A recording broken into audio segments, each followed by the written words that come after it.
Welcome to simply Shenba. இன்றைக்கி நம்ம peanut butter எப்படி செய்யலாங்கிறத பார்க்கலாங்க. நான் ஒரு 100 கிராமுக்கு மேலேயே எடுத்து வச்சுருக்கேன் வேர்க்கடலை. இதை ஃபஸ்ட்டு நம்ம வறுத்து எடுத்துக்கலாம்.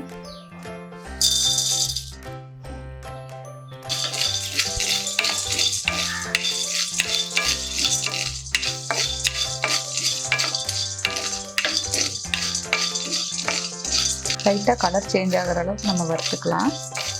வறுத்துட்டு இதிலேருந்து தோல் நம்ம எடுக்க போகிறோம். இந்த பீனட் பட்டர் பார்த்திங்கன்னா நம்ம வீட்லேயே செஞ்சு கொடுத்துக்கலாம் குழந்தைகளுக்கெல்லாம். இது நல்லா ஹெல்த்தியாக இருக்கும். கடையில் வாங்கினோன்னா கொஞ்சமாக வாங்குறதே ரொம்ப காஸ்ட்லியாக இருக்குங்க. அதுவும் இல்லாமல் பார்த்திங்கன்னா அது கெட்டு போகாமல் இருக்கிறதுக்காக அவங்க நிறைய கெமிக்கல்ஸ் எல்லாமே யூஸ் பண்ணியிருப்பாங்க. இது நம்ம வீட்லேயே செய்யும்போது நல்லா ஆர்கானிக்காக இருக்கும். நம்ம இது வறுக்கும் போதே பார்த்திங்கன்னா மேக்ஸிமம் இதில் இருக்கிற தோலெல்லாம் கொஞ்சம் வந்துடும். இது நல்லா நம்ம வறுத்ததுக்கப்புறம் கை வச்சு சும்மா இப்படி இது பண்ணாலே தோல் ஈஸியாக எடுத்துக்கலாம். நம்ம இப்போ இதை வறுத்தாச்சு. சூடு ஆறின உடனே இது தோல் எடுத்துகிட்டு வச்சுக்கலாம். பாருங்கள், நம்ம கையில் இப்படி ப்ரெஷ் பண்ணும்போதே தோல் எல்லாமே வந்துடும்.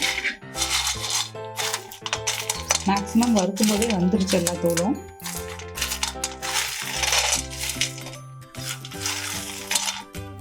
இப்போ வேர்க்கடலையில் நம்ம தோலெல்லாம் எடுத்து வச்சுருக்குங்க. இப்போ ஒரு மிக்ஸி ஜார் எடுத்துருக்கேன். அதில் வேர்க்கடலை ஆட் பண்ணிக்கலாம்.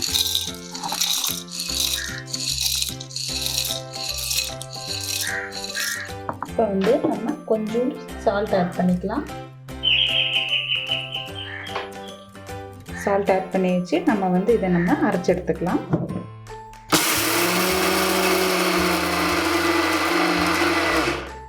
பாருங்கள், பருபருங்கிற பதத்தில் நம்ம இப்போ அரைச்சாச்சு. இதில் பார்த்திங்கன்னா நம்ம கொஞ்சம் வெல்லம் ஆட் பண்ணுறேன்னா, நீங்கள் வெல்லம் இல்லைன்னா கருப்பு சர்க்கரை இப்படி இல்லைன்னா தேன் கூட ஆட் பண்ணலாம். நல்ல டேஸ்ட்டாக இருக்கும். கொஞ்சம் கடலெண்ணெய் ஆட் பண்ணிக்கோங்க. நல்ல ஒரு ஸ்மூத்னஸ் இருக்கும்.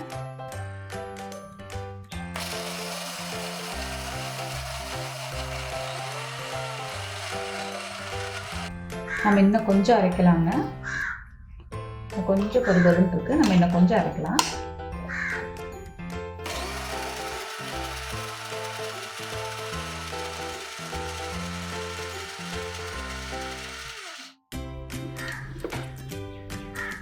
அவ்வளோதாங்க, பீனட் பட்டர் ரெடி ஆயிடுச்சு.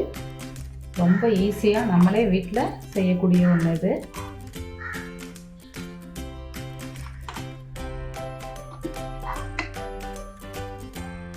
வேற ஒரு பவுலுக்கு நம்ம இதை மாற்றிக்கலாம்.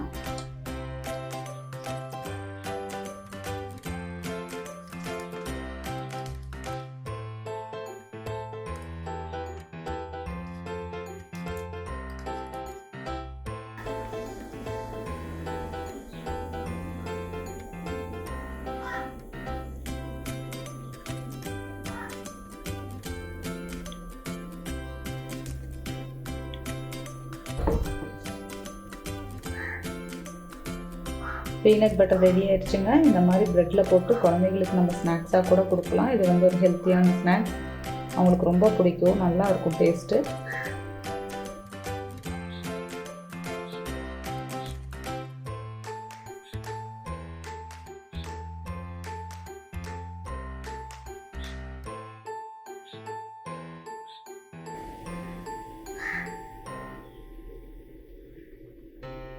நீங்களும் இந்த மாதிரி ஹெல்த்தியாக வீட்டில் ட்ரை பண்ணி பார்த்துட்டு கமெண்ட் பண்ணுங்கள். சிம்பிளி ஷென்பா சேனலை சப்ஸ்கிரைப் பண்ணாதவங்க சப்ஸ்கிரைப் பண்ணுங்கள். கூடவே பெல் பட்டனையும் ப்ரெஸ் பண்ணுங்கள். தேங்க்யூ.